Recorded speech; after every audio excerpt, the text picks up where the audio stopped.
Everyone knows that cave diving's dangerous, but most people think the danger is reserved for certified divers who venture into caves no ordinary person ever would, right? Well, not always. Today's story is an alarming example of how ordinary people with no cave diving experience can still end up in a deadly situation in an underground cave.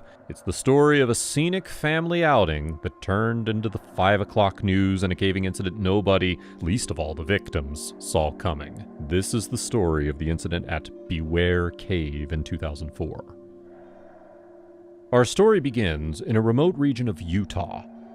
About 250 miles southwest of Salt Lake City, right along the border with Nevada, there is a small camping site called Bates Family Ranch. Bates Family Ranch is a destination for lovers of the rustic outdoors. Hunters stay here. So do thrill seekers looking to ride ATVs around the Great Basin. But one of the more unique attractions on offer at this remote camping site, and the one relevant to our story today, is Crystal Ball Cave. This impressive limestone cave is the Bates Family Ranch's real claim to fame. First discovered in 1956, it is described as being a giant geode you can walk around in. All over the inside of the cave, from the walls to the ceiling to the floor beneath your feet, there is crystal. Not far from the ranch in Crystal Ball Cave, there is another cave, but this cave is different. Very different. No shimmering crystals or family-friendly delights here. It says it all in the cave's name. Beware Cave. In March of 2004, a group of family and friends show up at Bates Family Ranch in western Utah. Included in the group is 34-year-old Jesus Chavarria Manriquez. Manriquez is a father of 5. His family, his friends, and he are all looking to spend a few days camping, having fun, and exploring the area. At the top of their list, the group wants to make sure to book a tour of Crystal Ball Cave. The Bates family themselves offer guided tours for free to curious visitors. Day after day, they proudly display this glistening natural marvel that makes their ranch unlike any other in the world. But Jesus Manriquez is also interested in something else, something for which there are no guided tours. He wants to find Beware Cave. He's heard it mentioned that Beware Cave is in fact the source of a freshwater spring, where the water is always a cozy 81 degrees Fahrenheit. He's determined to find it for himself. On Tuesday, March 23rd, Manriquez and his family and friends set out from Bates Family Ranch and begin the journey toward the ominous-sounding cave. They've been told it's not far, less than 2 miles. Re-emerging from the campsite reminds Manriquez and the others just how out in the wilderness they really are. The ranch is surrounded by mostly arid-looking land, sitting like a small oasis on the edge of the vast Great Basin. They drive up a winding dirt road for several minutes. A rocky peak with a distinctive shape called Spring Mountain grows taller in the foreground. They almost appear to be about to drive right up the side of it, but then they reach a sharp bend in the road. Soon, they realize it's a loop, with a gravel turnout at the apex. This is the spot. Pulling over and parking in the turnout, the group gets out and ambles toward the edge of the road, which faces the slope. Smiles quickly break out. Right by the edge of this spot along the road, there's a small body of water. It looks like a swimming pool built by nature. There's even a small waterfall trickling in on one side. But amazingly, Manriquez and the others soon discover this pool is in fact only the middle pool of a group of 3. A smaller one, roughly the size and shape of a jacuzzi, sits further up the hill. Down below, there's also a narrower pool with a steady flowing current. As family and friends begin swimming in the surprisingly warm and friendly waters of this remote oasis, Manriquez notices one other very crucial feature of the middle pool. At the other end of it, there is a cave. There are no signs marking it, but nevertheless he knows this must be it. This must be the mysterious Beware Cave. Manriquez turns to his family and friends, who are all playing or relaxing in the pool. "I'm going to explore the cave," he says. He appears to be alone in his interest. No one else joins him on his quest. although they do express interest in hearing whatever it is he sees on the inside. Enriquez turns back again and begins wading his way through the water toward the opening. The water's only about 3 to 4 feet deep. He doesn't even have to swim. The opening to the cave is draped in greenery, giving it the appearance of a tropical environment. It's a striking juxtaposition to the dry, rural environment they're actually in. Ducking below the overhanging rocks, Enriquez finds a snaking pathway leading deeper and deeper toward the core of the mountain. Intrigued, he carefully edges on. But after only about 10 feet, the ceiling of the cave meets the water. He's blocked off. Skeptical, Enriquez dunks his head below the water and tries to make out what he sees. It looks like there's an opening. Maybe he can swim through it. If it goes too far and never resurfaces, he'll turn around and come back the way he came. It's risky, but Manriquez is healthy, young, and confident he can handle himself. Upon a second look, he sees that the blockage is really a kind of curtain formed by stalactites. Maybe all he has to do is dip under the stalactites, and right away he'll be in breathable airspace once more. Enriquez takes a few deep breaths and plunges under the water. What he finds on the other side of the stalactites is not only more breathable air, but 30 more feet of winding underground tunnel. However, it's so dark that he has no chance of continuing.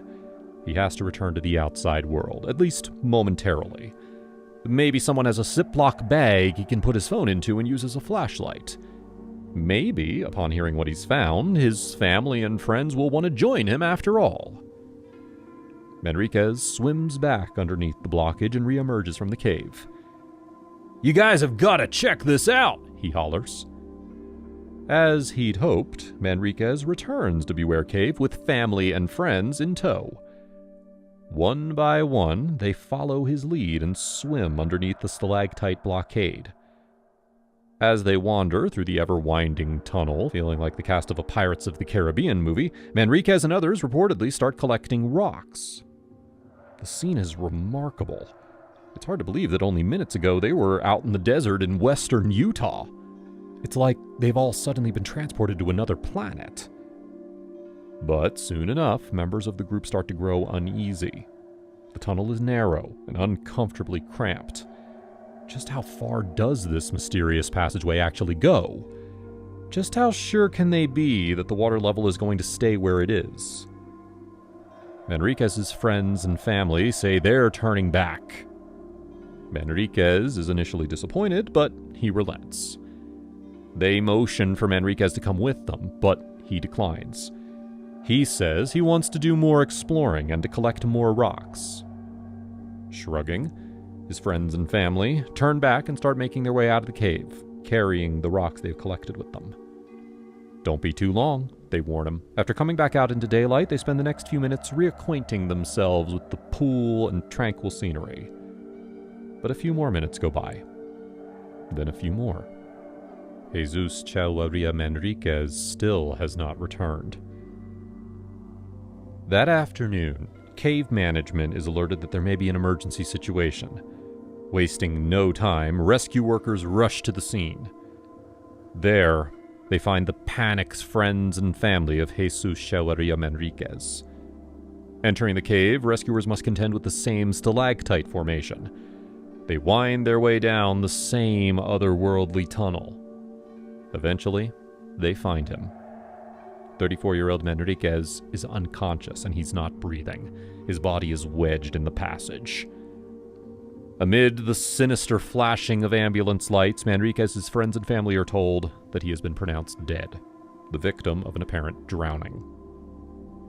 This devastating news breaks across the region, with promises of more information once it becomes available. Yet even today, answers remain undiscovered as to the exact nature of Manriquez's untimely death. Special attention has been given to the stalactite blockage which had to be traversed underwater, and understandably so. It increased the degree of danger at least tenfold. But was that really the reason why Manriquez drowned? Based on the available reports, it seems unlikely. According to an entry in the National Speleological Society database of caving accidents, Manriquez was found, quote, wedged in the passage by the force of the water. Now, it's not quite clear what that really means, and no other reports from the time seem to say anything other than simply that the man drowned, as if that's sufficiently self-explanatory. It surely brings no comfort to the friends and family who were witness to this tragic accident that Manriquez's death remains partially shrouded in mystery. Despite the name, Beware Cave, the cave and the spring pools outside of it continue to attract families to this day. Many of them even explore the same tunnel that claimed the life of Jesus Chavarria Manriquez. In the end, Manriquez's death goes to show that caving disasters are indeed not the sole experience of self-identified cavers. Ordinary people, in seemingly ordinary circumstances, can still wander into deadly danger.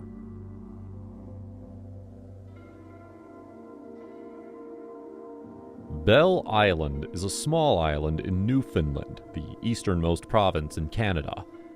In 2007, mostly outside of the public spotlight, the island witnessed one of the most extraordinary stories in the history of underwater cave diving, and one of the sport's most shocking deaths. This is the story of the ill-fated international mission to explore Bell Island's abandoned mines. The story begins decades earlier. Around the turn of the 20th century, Bell Island became an invaluable resource thanks to its large deposits of iron ore. Mining companies, such as the Nova Scotia Steel and Coal Company, developed a major mining site on the island. They called the site Wabena. Even today, Wabena remains the main settlement on the island, and it's where the vast majority of its residents live. Bell Island and its Wabena mine reached arguably their peak of international importance during World War II.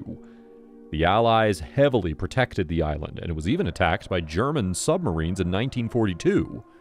This unsuccessful attack would go on to be known as the Battle of Bell Island. After World War II, the island experienced a steep economic decline. By April of 1966, all of Bell Island's mine shafts were closed.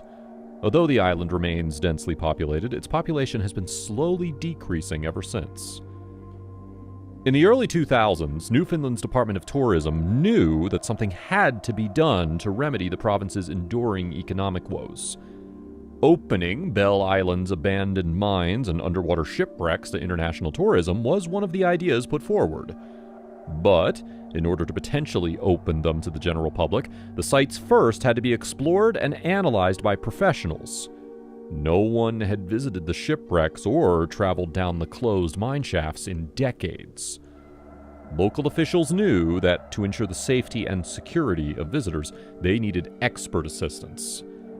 This takes us to the formation of the mission. In the summer of 2004, the Bell Island Heritage Society granted permission to a select team of international divers to begin exploring the Bell Island mine. They were Eric Van Dorn, Steve Lewis, Debbie Stanley, and her husband Rick Stanley. Steve Lewis, who later wrote a book about the mission, describes their first dive as, quote, nothing more than a quick splash. Their goal at this early stage was to find out if diving the abandoned mine was even possible to begin with. They were given an old map from back when the mine was still in use. The map covered several square kilometers of underground tunnels and chambers. In theory, the mine should still look roughly the same as the old map, but at the time, nobody knew. There could have been major cave-ins, or there could be prohibitively poor visibility, or blockades. There was only one way to find out. After meeting at the entrance to the long-abandoned mine, the group strapped on all their equipment, including heavy-duty cave lights for each cave diver, and, perhaps after saying a quick prayer, they plunged into the cold, uncharted darkness. Lewis describes what they saw on that first dive as a, quote, dusty museum. The long, gradually downsloping tunnel that had previously been traversed by minecarts was now filled with water. This tunnel was designated by the map as the number 2 shaft. Lewis and his fellow explorers swam down the number 2 shaft, descending many meters in no time. They soon reached an intersection and turned left, discovering what looked to Lewis like a stable for horses, now eerily submerged and ghostly empty. The group also came across tons of machinery and tools. They even found a pair of boots. Haunted but intrigued by their findings, the group eventually made their way back out of the mine and onto dry land. Stunned, they slowly lumbered uphill with their heavy equipment. Rick Stanley began going on excitedly about how the mine was spectacular, that there was stuff everywhere, that it was fantastic, and that he needed a rum. Above water, at the main staging area, there was another large map of the mine on the wall. Lewis says they traced the distance they had covered and found that it was, in his words, quote, a tiny L-shaped squiggle. Despite all they had already seen, the group had barely even begun to explore the extent of this enormous underwater museum.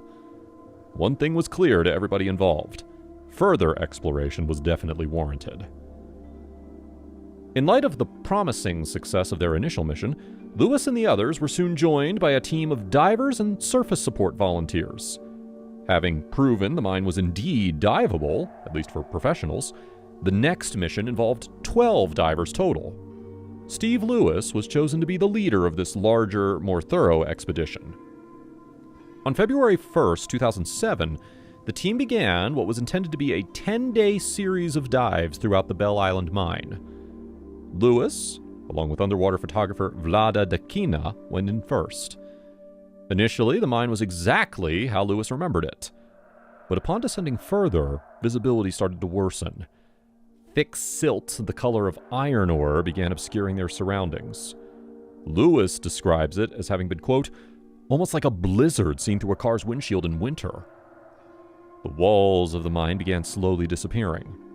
Next, the floor and the wires began to fade. Even with their cave lights, it got darker and darker. Then, Lewis says, Vlada herself disappeared. This abruptly halted the pair in place. After a harrowing moment or two to get their bearings, the pair decided to continue on, even if, for Vlada, there could be little chance of any useful photographs. Their gamble paid off. The silt eventually cleared as they moved on. The team would later discover that snowmelt from the surface formed a muddy underground river, and this had been the source of their sudden lack of visibility. While ultimately not an issue, it was perhaps the first time that Lewis and the team had encountered unsettling danger in the Bell Island mine.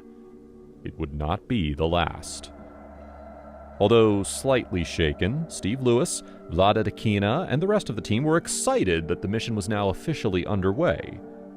In the coming days, underwater visibility improved.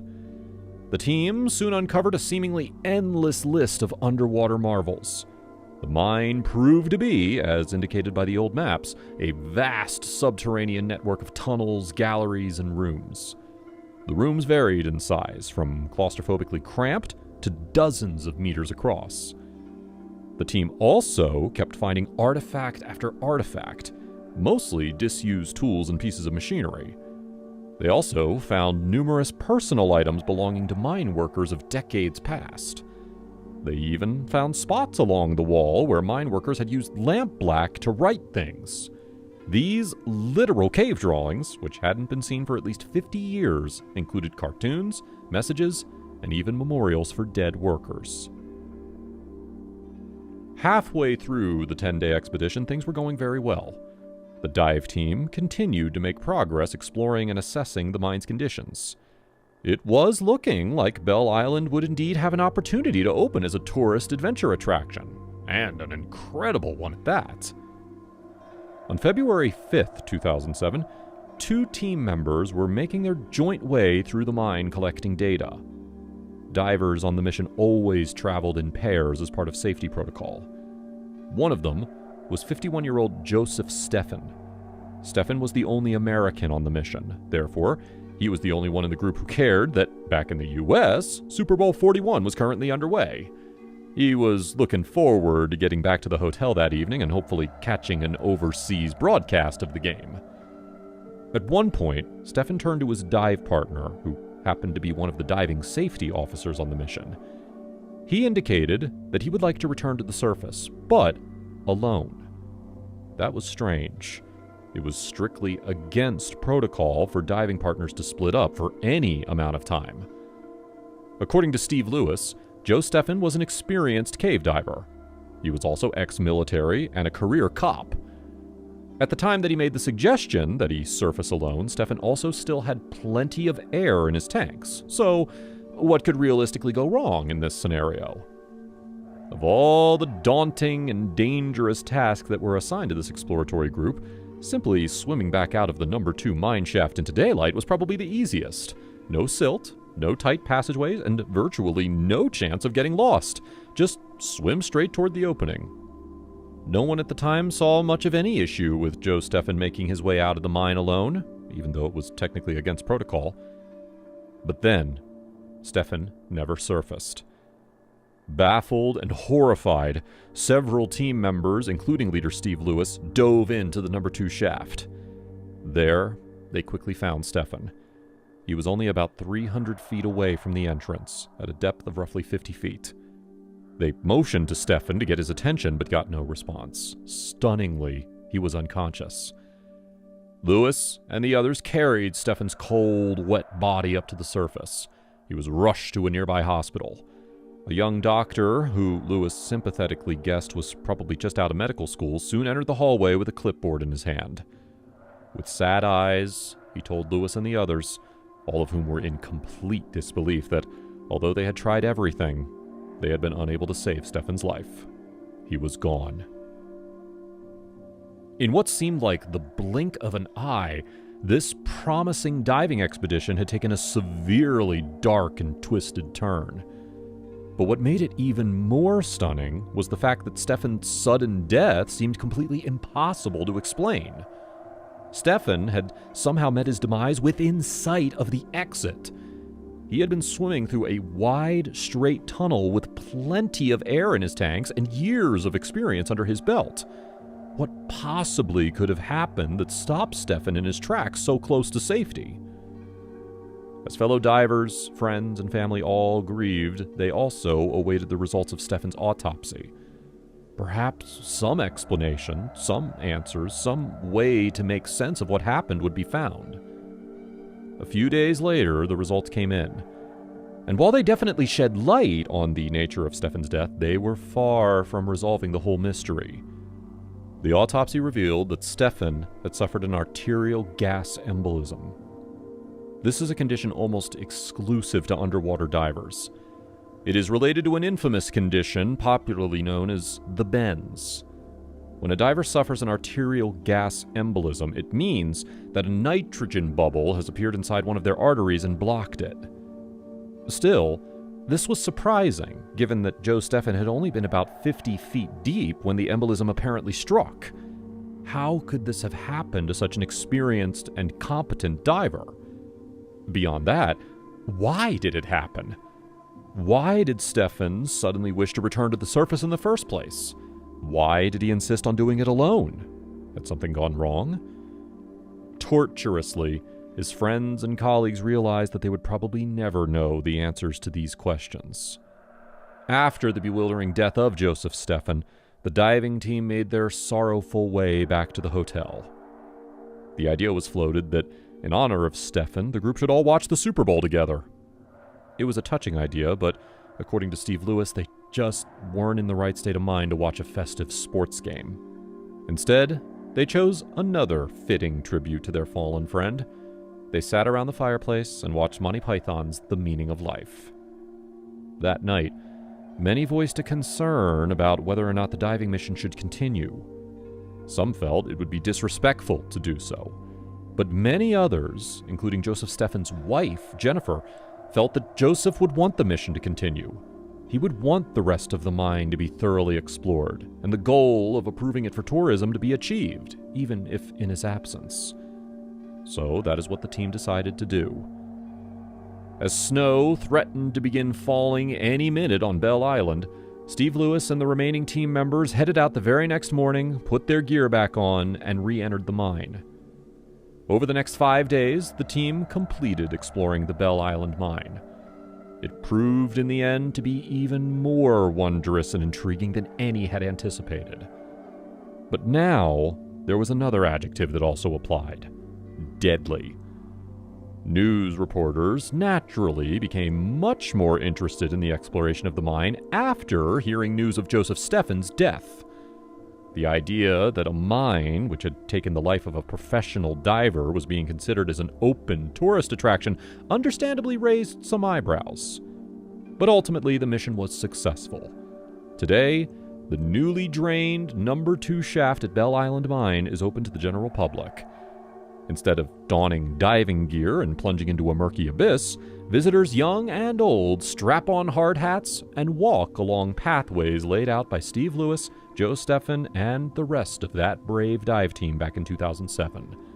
The work they did allowed the disused, largely forgotten site to become a place of education, the honoring of history, and best of all, tourism revenue for the region.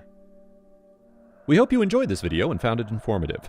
If you enjoyed this story and you would like to learn more about it, we highly recommend Steve Lewis's book, Death in Number 2 Shaft. It was a major source used for the creation of this video, and there's a lot more interesting stuff covered in it beyond what we covered today. Tell us, would you have returned to dive in the Bell Island Mine after your colleague had so suddenly and mysteriously died? Share your thoughts with us in the comments section below. Thank you so much for watching, and please be sure to like the video and subscribe for more content like this in the near future. That's all for now, and we'll see you next time.